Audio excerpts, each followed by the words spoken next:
actividade de ocio. Dediquemos algún momento do día a realizar actividades de ocio individual ou en familia.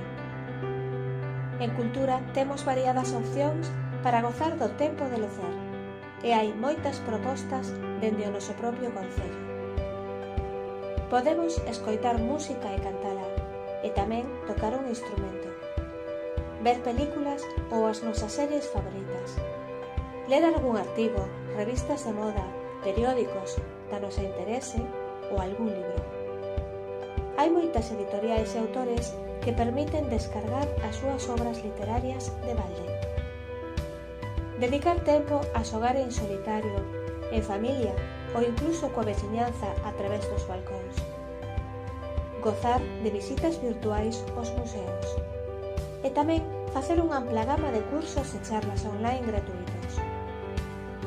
Se non dispomos de ordenador ou acceso a internet, podemos repasar álbumes de fotos de familiares e amigos, crear unha listaxe de cousas que quizáis non podamos facer agora, pero sí planificalas para cando isto remate. Podemos pintar, colorear mandalas, facer algún prato especial na cociña. O gozo é saudable e necesario, e máis nunha situación como que estamos a vivir. Agora ben, non todo pode ser disfrute.